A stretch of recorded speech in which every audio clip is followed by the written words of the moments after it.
Hmm. So, hi guys! Good evening! Kumusta kayong lahat? So, ngayon guys, magbibigay lamang ako ng point of view dito sa isang post ni Kuya Marzano na nagulat naman ako. Dahil ang sabi niya, for now po, aalis na ako as reactor ng Mikris. Pasensya na lang din po sa lahat. I'm still support pero focus po ako sa EDC at Jomcar. Oh no. Pero syempre, bago ang lahat, don't forget to support and subscribe Kuya Val Santos Matubang at Aid na Vlog Kalingap Rab. At sa lahat ng Team Kalingap, syempre guys, salamat sa support at pagmamahal nyo sa aming mga Kalingap reactors. So, sigurado ako, marami sa mga Mikris fans na nakasubaybay talaga kay Kuya Marzano na nalulungkot kung sakali mang tutuhanin niya ito. Nasaktan kasi itong si Kuya Marzano sa isyong naliling sa kanya na Kisho Balingbing. Dahil if I'm not mistaken, sa isang grupo ng Mikris or GC, ay napag-usapan siya doon at siguro, hindi maganda yung mga nangyayari doon sa GC na yon at nakarating kay Kuya Marzano at nasaktan ang person.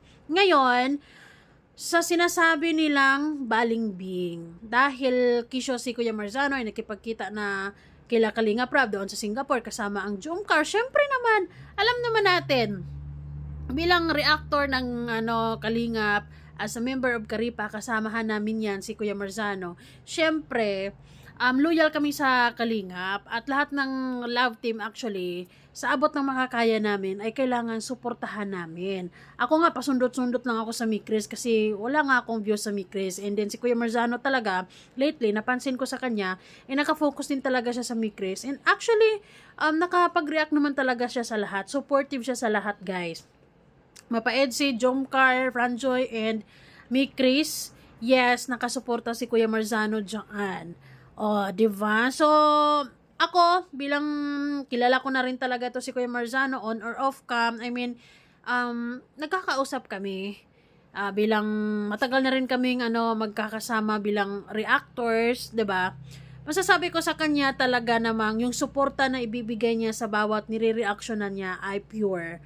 100% talagang ini-effortan niya yan at binibigay niya yung best sa abot ng makakaya niya sa sinusuportahan niya. And I believe doon sa Singapore, syempre, kasama ng Kalingap, kasama ni Kalingap Rab or ni Kuya Val, sila doon, ang Jomcar, syempre, ang papakisamahan ni Kuya Marzano, ang Jomcar. Diba? Hindi naman pwedeng, ay, hindi nyo sinama ang Mikris, hindi na lang ako makikisama sa inyo. Anong ugali yan? Diba? So, sana sa mga Mikris fans, huwag masyadong jealousy. Dahil alam nyo naman yan, before pa pumunta sila Kalingap Rab sa sa Singapore, ay alam nyo naman yan na nagre-react talaga si Kuya Marzano ng iba't ibang love team at pantay-pantay lang yung pagmamahal niya dyan sa mga love team na sinusuportahan niya. Dahil kami, kapag sumusuporta kami ng love team, talagang yung 100% best namin ay ibibigay namin sa sinusuportahan namin. Hanggang sa kung saan aabutin ang love team na yon. So, masasabi ko na sana ay hindi totoo na alis si Kuya Marzano sa Mikris dahil maraming malulungkot, dahil maraming nakasubaybay sa kanya sa Mikris. Isa po talaga siya sa nakafocus sa Mikris talaga, and talagang binibigyan ni Kuya Marzano ng oras at panahon ang Mikris. Kung sino man ang nag-i-issue sa kanya ng Balingbing, very wrong, dahil as part of Kalingap bilang reactor, Karipa, ay talaga namang kailangan naming suportahan ang lahat. Actually, ako, pasundot-sundot lang ako sa Mikris, gawa ng wala akong views, EDC, Franjoy, Jomcar. So, sa abot ng mga kaya, depende. Kasi syempre, may mga kanya-kanya din naman tayong trabaho bukod sa pagre-reaction, di ba? Anyways, so ayun, siguro bugso ng masama ang loob ni Kuya Marzano na kapag decision siya ng ganyan, pero hopefully ay hindi po siya aalis, 'di ba? Dahil magiging boring. 'Di ba? Kasi syempre siya talaga ang isa sa mga talagang grabe malakas mag-reaction sa Mikris talaga. Sinusuportahan talaga siya ng marami. And sa Kalab na Reactor yan. So, ayun, balimbing issue is not applicable para sa isang Kuya Mars dahil talaga yan, nakasuporta yan sa lahat, mapait si Jomcar, Mick Chris or Franjoy man kung sana tuloy, 'di ba? Walang pinipilihin. Solid kami sa Kalingap. Although, hinahayaan kaming mag-react sa iba't ibang mga community kasi sabi nga ni Kuya Val, I strike everywhere, pero still nakafocus sa Kalingap, 'di ba? So, ayun guys, nalulungkot lang ako na nasasangkot si Kuya Marzano. Siguro naisip ko din, baka itong mga viewers na to na nakapagsabi ng ganito, ang dala lang siguro ng selos. Dahil iniisip nyo na bakit naging close si Kuya Marzano sa Jomcar? Malamang, di ba? Wala pa ang Mick Chris.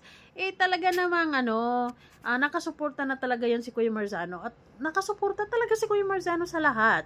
Di ba?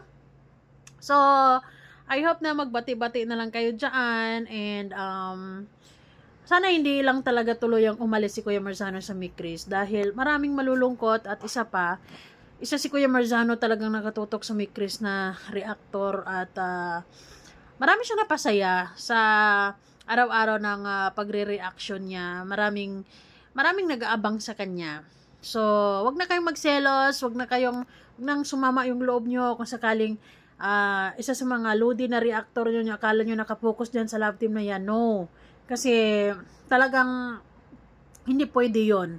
Kami yung masisita or kami yung maano kay Kalingap Rab kasi may mga Kalingap watchers, 'di ba? So kung napapansin yan, parang lagi ka na lang dyan, parang isang buwan, wala ka nang ibang tinututukan, kundi yun lang, talagang kami dyan, magkaroon kami ng violation, guys. So, I hope na naintindihan nyo si Kuya Marzano, dahil, siguro, kahit hindi yung Jomcar nang andoon, mapa-EDSI man, or kung sino man yung kasama ni Kalingap Rab, papakikisamahan ni Kuya Marzano ng maayos yan, syempre. 'Di ba? So, ayun, dapat kasi, tanggalin nyo na sa mga puso't isipan nyo yung pagiging competitive, na hindi naman dapat. Di ba mas maganda na support na lang lahat-lahat? We want na maraming views. Wala namang kompetensya sa Kalingap, kasi under Kalingap lahat yan, di ba? So, sana makuha, maging si Kuya Marzano sa ating lahat na kayang sumuporta sa lahat. At kami bilang reactors talaga, nakilala ko si Kuya Marzano matagal na. Actually, Margel Days pa. Kapag kami yung nagbigay ng reaction sa love team, talagang 100% binibigay namin yung best namin for that love team until end. 'Di ba? So, I hope na wag niyong pagdudahan si Kuya Marzano sa kung ano-ano mga issue tulad ng balingbing, or may pinapaboran siya, or may mas love siya, dahil mahal niya yan parihas.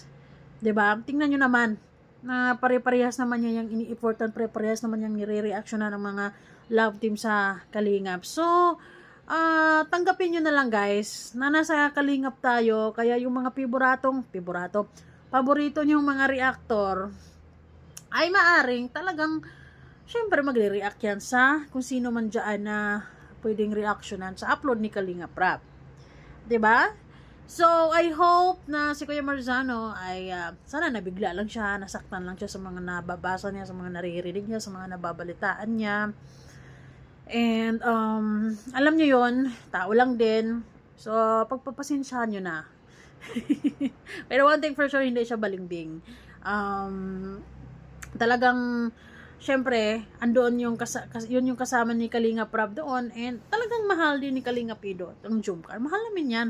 Jomcar, EDSI, Franjoy, Mick Chris. We do support sa lahat, lalong-lalo na sa mga upload ni Kalingap Rab or ni Kuya Val. So, okay guys, I hope na kaya nating suportahan ng lahat. Kaya nyo rin. Kung kinaya ni Kuya Marzano, kaya natin to. Huwag na magselos. Hindi po balingbing, at sadyang lang talaga. Mabait lang si Kuya Marzano, ganon. And syempre, support lang. Suporta lang naman ang kailangan natin. Hindi tayo kailangang mag-away-away at nagiging magkupitin siya sa isa't isa dahil magkakaibigan naman yan lahat. Okay?